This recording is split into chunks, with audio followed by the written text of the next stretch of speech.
Welcome to This Just In, the show bringing you the latest advancements in healthcare, strategy, innovation, and public policy. And now, for the fastest voice in healthcare, here's your host, Justin Barnes.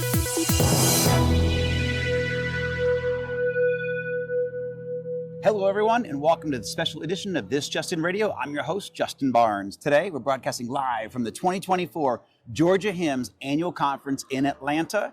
For those that may not know or remember, a group of us worked hard about 15 years ago to prove that Atlanta was the health IT capital of America. We had over 300 health IT focused companies in the Metro Atlanta region and are still a very vibrant community today. That's why there's almost 500 people here at this annual conference. However, before we get too far, let me welcome my radio and on-air producer, Roberta Mullin. Great to have you here and welcome back to the show. Thank you so much, Roberta. Justin, love being with you. Just love it. It's also, people may not know, but Roberta basically, she's from Atlanta or lives in Atlanta now full-time, but spent most of the summer up on the Jersey Shore. So I'm sure that was amazing. And for those that can see on video, you are actually wearing your Jersey Shore attire. Atlantic City, here we go. I came in yesterday just for the show. I love it. Well, we just come back last week and there's some terrible storms. And so. Well, that's why I didn't come back. You're smart. Very, very smart. And actually, I got to give props to Roberta. This show would not exist if it wasn't for her. 2012, 2013, she brought the concept to me. It took me a little while. I'm a slow learner, about a year to get my head around it. But we officially launched it in 2014, and it was a true blessing. 2014, and then obviously we took it for the first time. A lot of my audience has heard. HIMSS 2015 in Chicago, we launched the first live broadcast along with Business Radio X, but Healthcare Now Radio, obviously the founding team and producers. We had an amazing time. It was about an hour and a half broadcast that I remember doing then. Actually looked at my notes just recently. And for going live for the first time in a live radio show, an hour and a half. I think we actually stretched it to almost 2 hours by the time we actually pulled all the guests through, had them come off stage from this venture forum. We were very fortunate. We had no gaps, just every guest 5 to 7 minutes. They're just rolling through, and a phenomenal opportunity. So that was great. Again, this whole radio show was Roberta's baby initially, and we just. And I was very persistent. You were until you actually did it. Yes, you were very persistent, and I'm grateful for that. So, and also, in my notes here, I want to make sure, this is a phenomenal event, not only being here, but a phenomenal opportunity to do the radio show live from wherever these events are, whether it's annual conference that we do, the global annual conference, and I'll be broadcasting there with you in Chicago, in Las Vegas in 2025 in March. Right. So excited for that. Right. But these events, they always bring together key thought leaders, sharing best practices, key strategies to successfully navigate the future of healthcare. And so, I love these shows. And again, it'd be great to have not only here today, going to the HLTH conference in a couple of weeks out in Las Vegas, but HIMSS 25 in Vegas as well in March. So hopefully everybody will be able to see us there as well. Today we have a great lineup of CEOs, CIOs, care providers, policy leaders. And as many of you know, my goal for broadcasting this conference and this show every year from these conferences is to really create an information medium, that shares best practices, strategies, actionable intelligence from key industry leaders and experts. And so my goal, along with all my guests, are to offer tactics and strategies so you can not only survive, but thrive through the future of healthcare, hopefully with your hospital, your practice, your company, or even your family through all what's happening in healthcare, with all the changes going on today. So, we have an opportunity more than ever before to thrive. But we want to understand how healthcare is evolving, what policies, reimbursements are shifting, where best practices and innovation can support our efforts. And I hope everybody gleans all that over the next couple of hours from the show. At least that's my goal. So diving into the show, Roberta, let us know, what have you been up to all summer long? Jersey Shore, Atlantic City, all that good stuff. I was in Atlantic City, Jersey Shore. Yeah, well, but besides that, I kind of want to talk about Georgia HIMSS because I've been coming to this particular annual conference now for, several years. Yep. And they've found a great venue for it. It's very central, and I think Atlanta still is the hot spot for health IT. It is. And it's really thriving. And so props for HIMSS jumping in and keeping it going.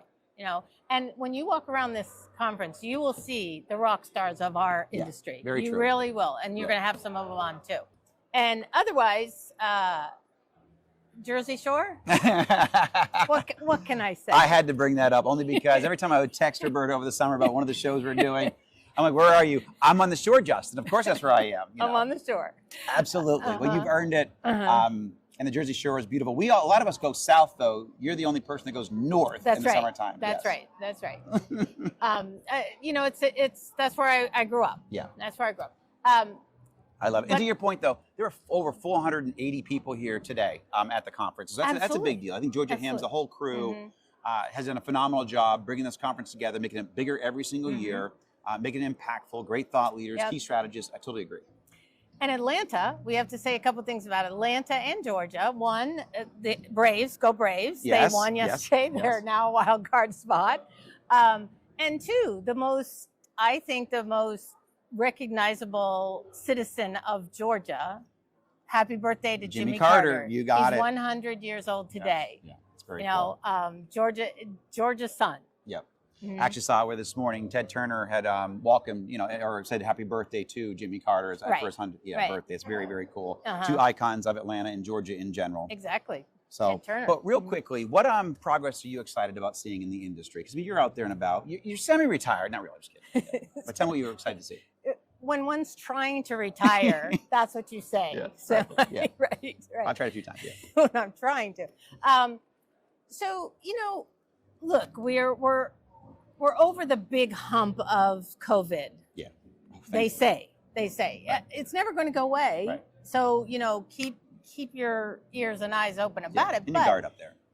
But here's some of the things that really didn't come back. Number one is the workforce of the healthcare. It's really still struggling. And that's something that the organizations are looking at, outside people are looking at. How can we fix this? How can we get more people into the schools? Enrollments are down in nursing, in MDs, that kind of thing.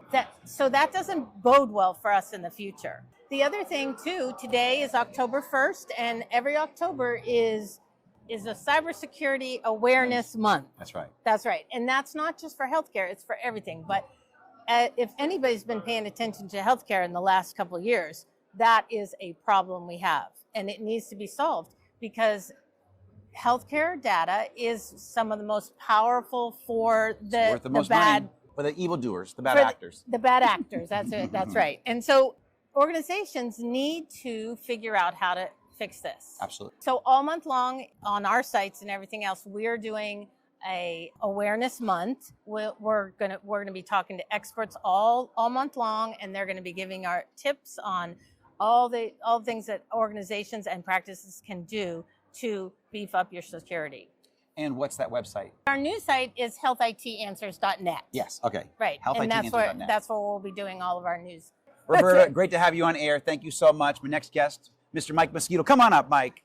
Welcome back to the show, my good friend, Mr. Mike Mosquito. So great to see you. Glad to be here, Justin. So morning's been good for you? Been excellent. Great participation.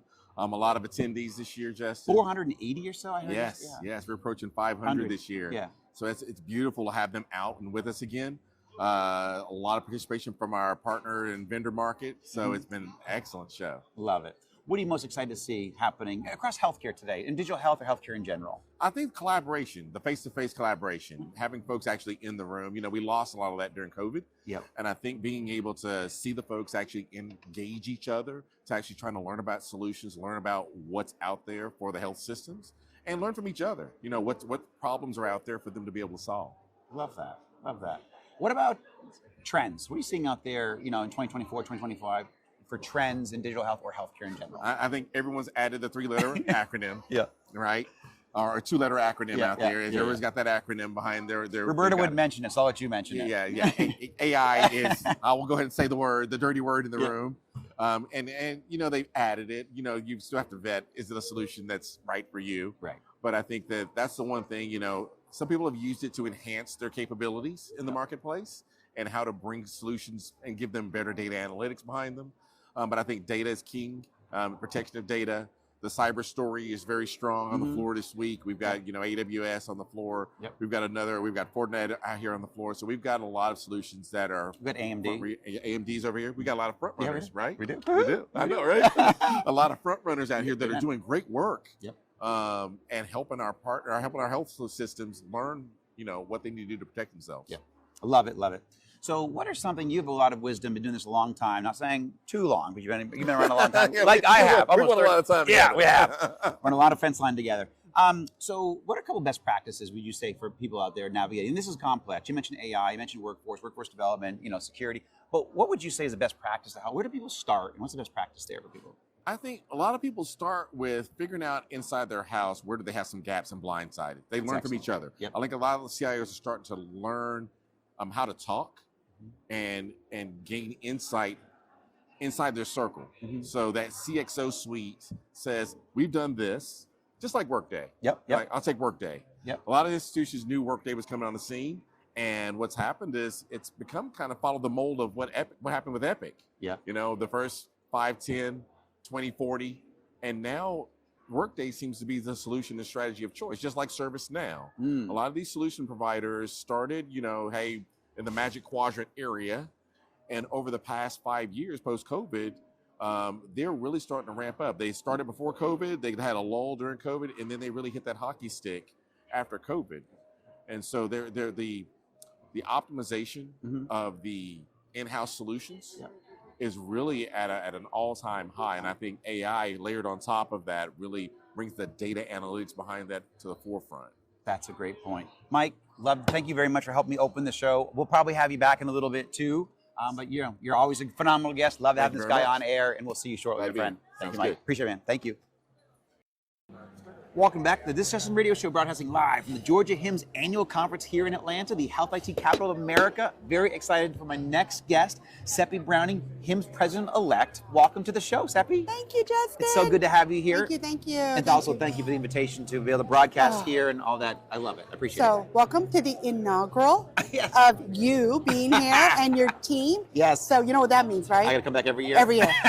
Every year. I can't do this without you. Yeah, well, I appreciate, we're all talking, this is the best chapter meeting that I've ever seen personally, that I've ever been a part of. That keynote was phenomenal. Actually, Ovi Mahaley is a friend of mine. I didn't realize he was going to be here, so we connected. I'm actually bringing him on my radio show here in a couple of weeks to give him some more airtime, very articulate. But that to learn, and in the session that you put together, that keynote, integrated so well with some of the conversations we had today around where AI is going to bring. It's not just a buzzword anymore. It's actually in care strategy today, how it's providing better care, more efficient care, and what we can look forward to in the future. Yeah, so, absolutely. First of all, Ovi is a class act. Yes, he is. He is very much knowledgeable also about our industry. Yes. And he's committed. And that's kind of what I additionally love about him. But like you said, it is so wonderful to look at other industries that we inadvertently affect.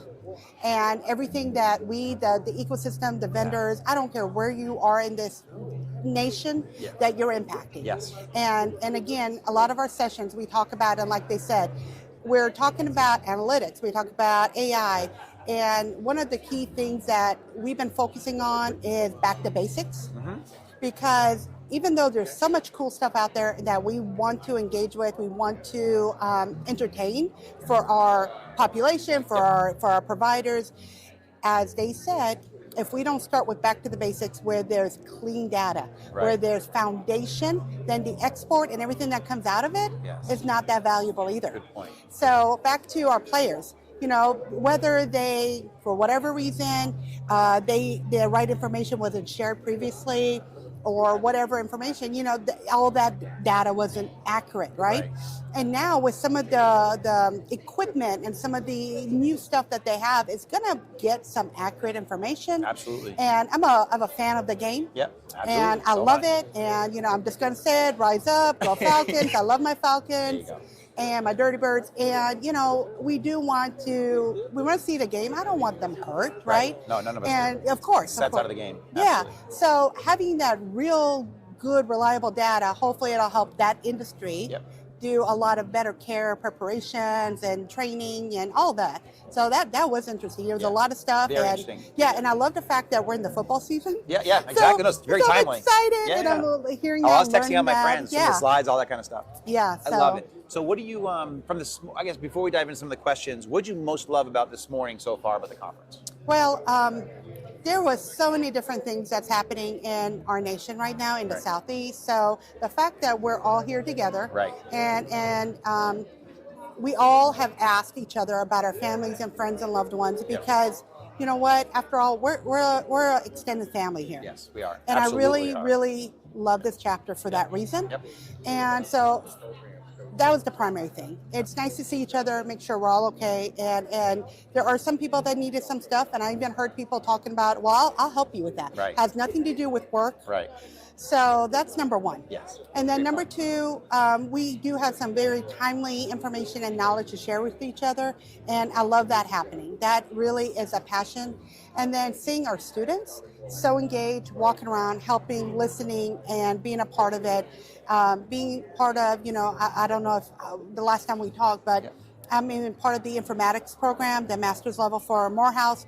These students are so engaged. They want to do right. They want to learn, and they're the future, right, of our industry. And if we don't set them up for success and provide the right network and tools, then they're not going to be able to step in when we're ready to retire and keep it moving forward, right? So those were just some of the key things that I already found that was so valuable. And needless to say, everyone that worked so hard to make today happen, it really was a group effort. It was really a group effort. I mean, we got an amazing group. Yeah, and you got to bring up a resounding theme too. Not only do we collaborate here, but also most of my guests have brought up how the collaboration in the industry has really grown and how it's benefited everybody, not only the providers, the organizations, but us as patients. We are starting to work better together, and it's exciting to see. So you saw it this morning amongst what you had mentioned, but then also as an industry-wide. It's cool. Yeah, I think the pandemic and COVID kickstarted it, right? That's a good point. And we put everything aside. All of a sudden, nothing mattered, right? Because we knew what our mission was. And since then, there's times I think we forget, and we have to remind ourselves. But if we continue with that mentality, I think we can really do some cool things for all of us, right? As we all get older and the new professionals coming through. But that's really should be our mission and vision all the time. But hopefully we can remind each other of that when we maybe lose sight of it. Amen. Well said right there. So what progress? I like to start off with something positive about the industry. What progress are you most excited to see about in healthcare or digital health today? Well, I think our panel is a great example where what we do is not just what we typically see in the bricks and mortars of a hospital. So we're growing into, again, kick-started with COVID, with telemedicine, and we're talking about effectively using our tools. So a lot of this stuff was there again, right? We've been doing levels or different uses of AI for a decade? So all of this has been there. So we're really coming together to try to figure out how to effectively and valuably use what we have. And I think that's kind of where we are, where talk about the foundational layer, because you can't build upon that if you don't have that stability. So it's just making us, I think, more aware and having to step back and focus.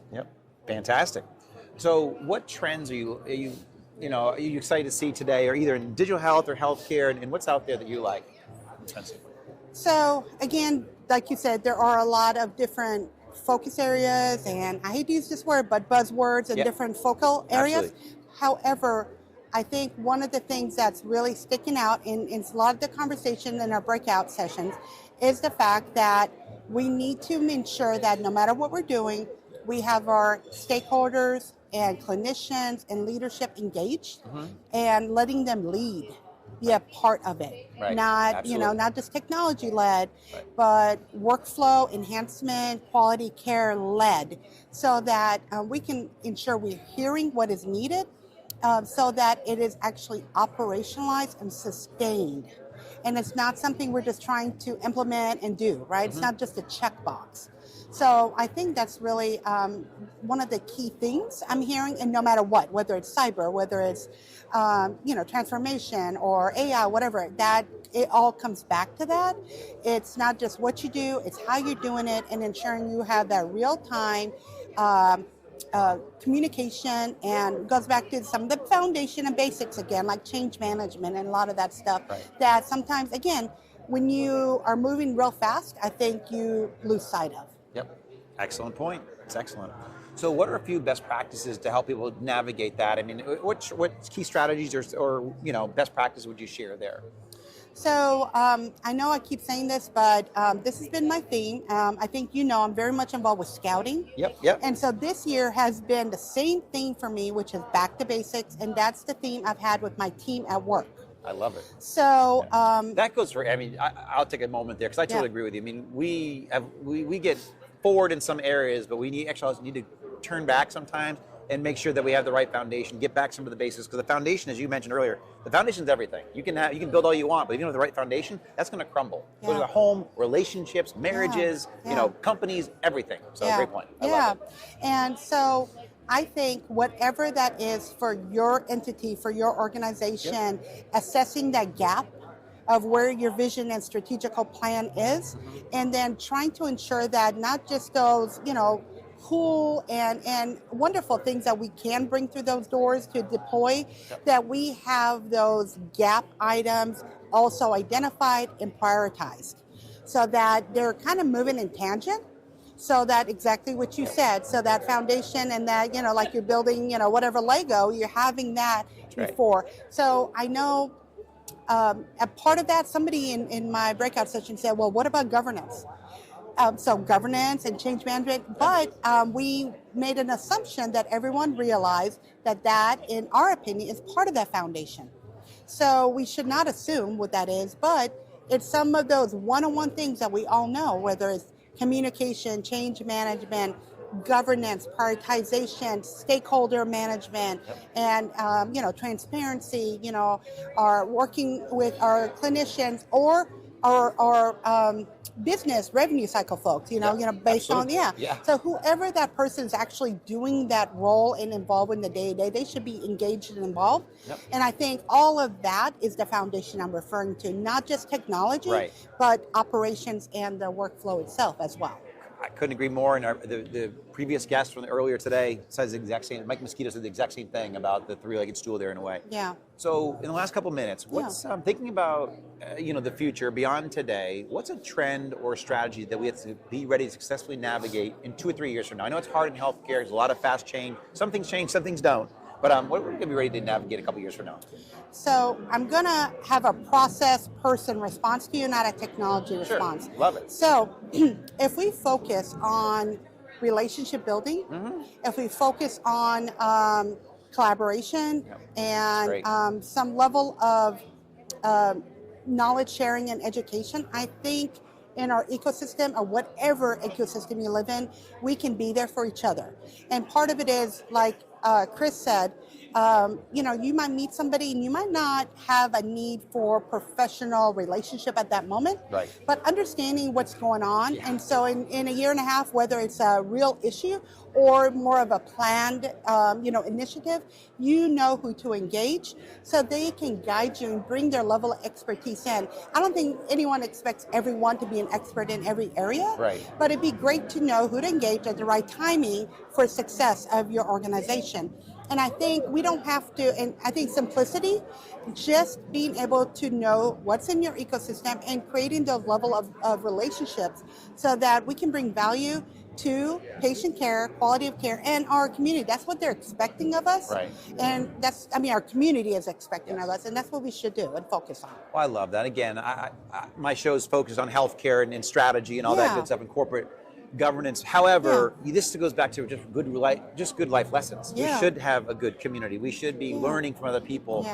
We don't need to go this alone. We should have a good community to go into, whether that's personally or professionally. So, I support what you said on every level. I mean, and I've only been successful because of the community that I've helped Right. develop and foster through the years. And I love to meet people because I don't know if I need them today or I might need something from them in their education in 10 years from now. Exactly. And I got this deep network to reach into.